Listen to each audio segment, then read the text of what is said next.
안녕하세요. 말씀 묵상의 이광재 목사입니다. 오늘 미가 선지자가 계속해서 말씀하시는 내용들은 이스라엘 백성들의 공동체가 그 관계들이 왜 깨지는지, 그 깨지는 모습이 어떠한 건지를 구체적으로 설명하시면서 하나님께서는 저희들에게 하나님과의 세운 그 질서가 결국은 우리의 공동체를 하나님의 나라로서 만들어가는 가장 중요한 부분이라는 것을 다시 한번 깨닫게 해주시는 귀한 말씀을 저희들에게 허락하셨습니다. 오늘 말씀을 통해서 한번 구체적으로 묵상하면서 우리가 그러면 지향해야 할 방향은 무엇이고 우리가 어떻게 살아야 가는 것이 하나님의 지혜로운 방법인지를 다시 한번 깨닫는 그런 시간이 되기를 간절히 소망합니다. 제가 기도하고 시작하도록 하겠습니다. 하나님 아버지, 오늘도 말씀 묵상을 시작합니다. 하나님께서 성령님을 통해서 말씀을 조명하여 주셔서 하나님의 뜻이 무엇인지를 분명히 알고 그 안에서 누리는 놀라우신 지혜와 복을 삶 속에서 열매로서 이어져 갈 수 있도록 인도하여 주시옵소서. 감사드리며 예수님의 이름으로 기도드립니다. 아멘. 제가요 오늘 본문 미가서 7장 1절에서 6절 말씀을 봉독해 드리도록 하겠습니다. 재앙이로다 나여 나는 여름 과실을 딴 후와 포도를 거둔 후 같아서 먹을 포도송이가 없으며 내 마음에 사모하는 처음 익은 무화과가 없도다. 경건한 자가 세상에서 끊어졌고 정직한 자가 사람들 가운데 없도다. 무리가 다 피를 흘리려고 매복하여 각기 그물로 형제를 잡으려 하고 두 손으로 악을 부지런히 행하는도다.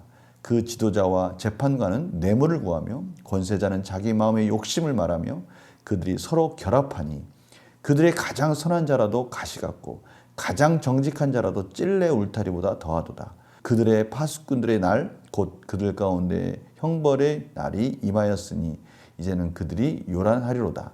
너희는 이웃을 믿지 말며 친구를 의지하지 말며 내 품에 누운 여인에게라도 내 입의 문을 지킬지어다.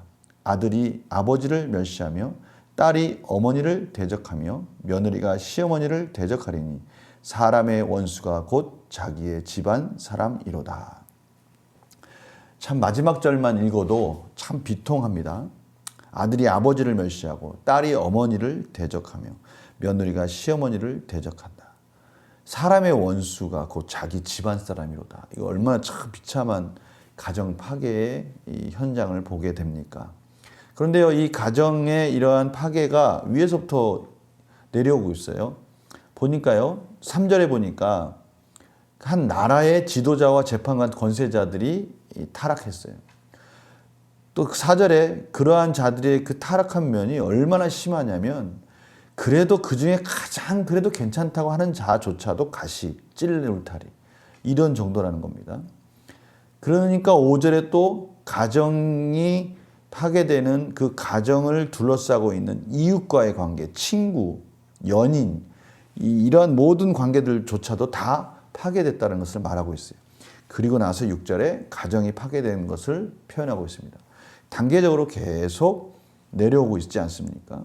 이런 모습을 통해서 총체적으로 이스라엘 공동체가 총체적으로 지금 파괴되어지고 있다. 그 관계가 다 깨지고 있다는 것을 표현하고 있습니다. 문제를 한번 볼까요? 미가는 이스라엘 사회의 어떤 모습을 보고 한탄합니까? 어떤 모습입니까? 2절, 3절 보니까요. 소망이 없는 거예요. 먹을 포도송이가 없고 무화과가 없는 거예요. 그렇게 기대했던 그러한 것들을 기대할 수 없는 그런 상황이 돼버린 겁니다. 경건한 자가 끊어졌어요. 정직한 자가 없어졌습니다. 이 모든 것들이 다 이제는 서로가 서로의 욕심만 채우려는 그런 비참한 상황이 된 이스라엘을 지금 표현하고 있습니다. 미가는 가족관계가 어느 수준까지 파괴된다고 예언합니까? 6절에 보면 어느 수준까지냐면 원수. 이 관계 속에서 가장 악한 관계가 바로 원수지간이 아닙니까? 이 원수까지 된다. 가족들이 다 원수가 됐다. 농담으로 뭐 왼수야 왼수 이렇게 말을 하지만 진짜 우리 삶 속에서 가족들이 원수 관계가 된다면 이거는 정말 있을 수 없는 그런 관계가 되는 것이죠. 가장 사랑이 풍성해야 할 가정 공동체가 이 가족 공동체가 원수지간이 되어졌다. 이것은 참으로 비참한 상황을 말씀하고 있는 것이죠. 이스라엘 공동체에서 가정의 신뢰관계가 이토록 깨어지는 이유는 무엇입니까? 이토록 깨진 것은 이제 앞으로 계속 가서 지금 여기까지 온 과정을 보면 하나님과의 관계가 파괴되고 하나님과의 관계가 깨진 이후에 일어나는 재앙들의 모습들이지 않습니까? 다시 말하면 가정 공동체 이 하나만 가지고 볼 수 없고요. 이 가정을 이루고 있는 각 구성원들, 또 그 구성원들이 또 이루고 있는 사회, 그 사회가 또 국가라는 큰 공동체 속에 있지 않습니까? 결국 하나님과의 바른 질서가 세워지지 않은 각 구성원들의 그런 공동체들은 하나하나 다 썩어가고 파괴되어져 가고 있다는 것을 말씀하고 있는 것이죠. 그러나 한번 역으로 한번 생각해 볼까요? 느낀 점 먼저 봅시다. 사회의 죄악이 극에 달했을 때 가정이 깨어지는 모습을 보면서 무엇을 느낍니까? 사회의 죄악이 극에 달했을 때, 그렇죠. 이게 가정과 사회가 연결되어 있는 겁니다.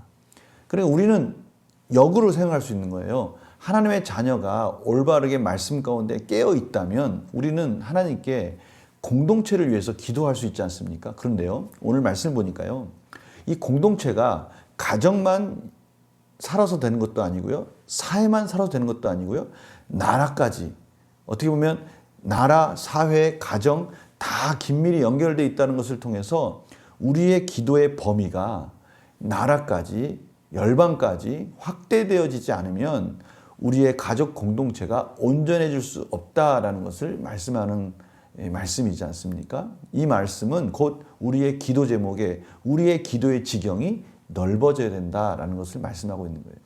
우리의 사명이 있다는 겁니다. 우리의 사명은 무엇이냐면 나 하나, 내 가정 이것이 온전해지기 위해서 그것을 깨닫고 있는 우리가 하나님의 공동체가 살기 위해서는 어떻게 해야 되는지를 알고 있는 우리들이 나라를 위해서, 사회를 위해서 그것을 껴안고 기도해야 된다는 사명이 있다는 것이죠. 그래야 우리 가정도 그 안에서 행복해질 수 있다는 것입니다. 우리가 가정교육이 중요하다고 말씀합니다. 그렇죠. 가정교육이 중요해요. 그런데 아무리 가정교육이 중요한들 우리의 또 가족들은 대부분 또 사회생활을 하지 않습니까? 그 대부분의 사회생활이 또 온전하지 못하다면 우리가 아무리 가족 울타리를 잘 지킨다 해도 우리의 구성원들이 힘들어질 수밖에 없는 거예요. 그릇된 세계관 속에서 그릇된 세계관들이 우리 가족 구성원들을 파괴한다면 우리 가정이 온전해질 수 없지 않습니까? 그래서 우리가 이런 것들을 알고 있다면 우리의 진리의 말씀 안에서 우리의 사회가 살아야 되고 나라가 살아야 되고 온전히 하나님의 공의가 세워져야 된다는 면에서 우리는 끊임없이 이 나라 공동체를 위해서 사회 공동체를 위해서 기도해야 된다라는 것을 깨닫게 되는 것입니다. 우리 느낀 점 볼까요? 가정 안에서 부모, 부부, 자녀 등 가족들과 나의 관계는 어떠합니까? 우선 우리 가정의 관계를 한번 보자는 것이죠. 가정에서 하나님께서 허락하신 내 역할을 잘 감당하려면 무엇을 결단해야 합니까? 가정 안에서 하나님께서 허락하신 내 역할을 잘 감당하려면 무엇을 결단해야 되겠습니까? 가정 안에서 우리 가족들을 품고 기도하는 거 중요합니다. 저는 그러나 오늘 이 말씀을 보면서 가정에만 머무르지 말고 우리의 기도 지경이 사회와 나라까지 확장돼야 된다는 것을 또 깨닫게 되는 것이죠. 이 말씀 꼭 기억하시기 바랍니다. 한 나라의 공동체가 파괴되니까요, 점차적으로 이웃과 친구와 여인과 가정까지 그 관계들이 다 깨지고 있다는 것을 통해서 우리가 우리 가정을 지키면서 우리 가정 안에서 우리 가족 구성원들을 껴안고 기도하는 것도 중요하고요. 사회를 위해서, 나라를 위해서, 특별히 지금 이 시기에 공의로운 사회, 또 코로나19로 인해서 힘들어하고 있는 이 사회, 이 나라를 위해서, 열방을 위해서 저희들이 기도해야 된다는 것을 다시 한번 깨닫게 됩니다. 우리 기도의 자리, 말씀의 자리 같이 모이지 못하지만 각자의 자리에서 정말 기도해야 된다는 것을 다시 한번 깨닫게 됩니다.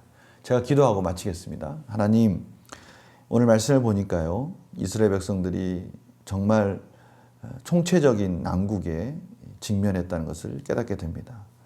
지도자들이 부패하고 또 지도자들의 부패 속에서 온 나라가 사회가 썩어져 가고 이제는 믿을 사람이 없는 사회가 되고 그러다 보니 가정마저도 이제는 원수지간이 되는 것을 저희들이 확인하였습니다.